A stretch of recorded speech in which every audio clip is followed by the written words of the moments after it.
We're gonna do 6 different exercises to build the foundation of the foot. You can think about your foot as like one of those marionette puppets that has like the strings attached to it that they dance, okay? And all the muscles of the lower leg, they attach down at our foot. So the stronger the muscles of the lower leg, the more awareness and control you're gonna have. This is gonna be beneficial not just for preventing injuries, but also the better reaction time you have off the ground, the stronger your feet and legs are, okay? It's also gonna support you up the chain. So the stronger our feet, the better our ankles, the better our knees, the better our hips, the better our low back, and all the way up through, okay? So what we're gonna do first, we're gonna kick our shoes off. You just come on over, set them at the side.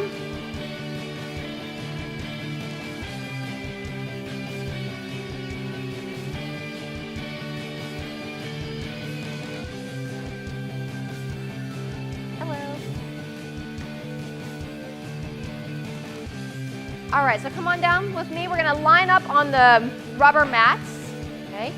So these are 6 exercises to isolate some of those smaller intrinsic muscles that help control the foot. The first one that we're gonna do, we're just gonna all walk together. We're gonna start with our feet pointing straight ahead. So everyone come down here. We're gonna face that way. Cool, and we're gonna stay off the mats, okay? Or we're gonna stay on the mats off the wooden platform. So with our toes pointing straight ahead, we're gonna curl our toes in like we're trying to pick up some pebbles off the ground or some sand if we're on the beach. And we're simply gonna walk on the outsides of our feet. On all these exercises, and I'll remind you throughout, you're gonna think about squeezing your butt as you step, keeping the feet tucked in. Now if you have a tendency, if you feel like you're gonna get a foot cramp, relax your toes. Okay, no cramps here this morning. So these exercises were introduced to me by a track and field coach. He actually is also a doctor of chiropractic, and he was really big on injury prevention. And obviously, you want, as track athletes, you want to be able to have fast reaction time off the ground so you can turn your stride over faster. And if we're injured, then we can't be training as well. So to pair with that one, we're going to start with our toes straight ahead again. Now we're going to lift all those toes up. And if you're all right with it, you're gonna try to lift the outsides of the feet as well, but our focus is the big toe. So if you have any issues with like your bunions or your feet are just kind of sore, keep them straight on. Otherwise, if everything feels good, lift the outsides. Really pull that big toe up, and again, squeezing the butt as you step. Get those glutes to fire, walking straight down. Good. Keep focusing on that big toe, lift it up, pull it up. You'll probably notice your hands are going to start to do kind of odd things as you're trying to focus on what's going on at your feet. It does go away over time once your feet figure out what's happening. So DJ, try to stay more towards the inside of the feet. Yep, there you go, or straight ahead. Awesome. You feel like it's better jump rope already, right? Next, we're going to go toes out like a duck walk. And you're gonna step normally from the heel, but then you're gonna roll with an emphasis of pushing that big toe into the mat.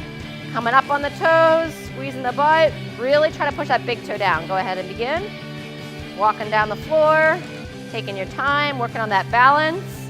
And again, really try to hammer that big toe into the mat. Get that guy to fire.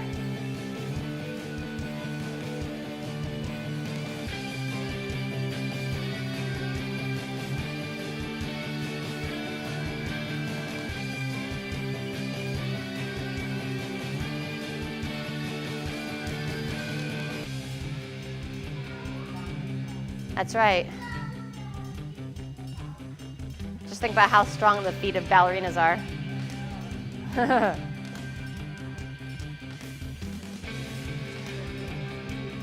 All right, guys, so next, same idea, but now instead of toes out, we're gonna go toes in. So more of a pigeon walk position. Same concept as far as from the heel, rolling towards that big toe. Squeeze the glutes, keeping the knees aligned, activating through the hips.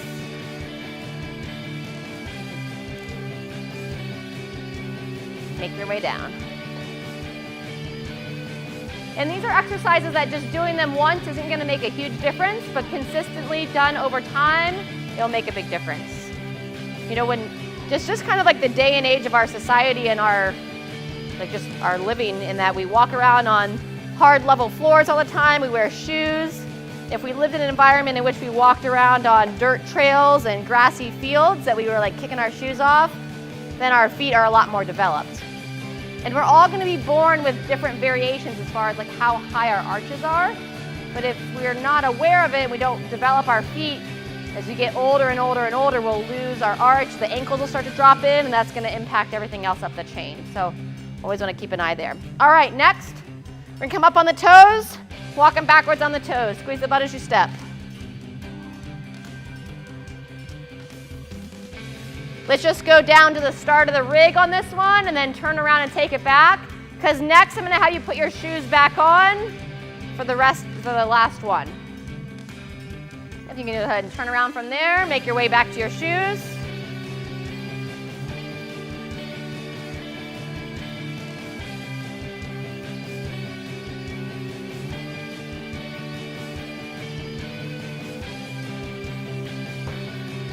So the last one is going to be a heel walk. And we put our shoes on because the heel is the more sensitive part of your foot. So you don't want to, if you were on like a really thick padded carpet, probably wouldn't be a big deal.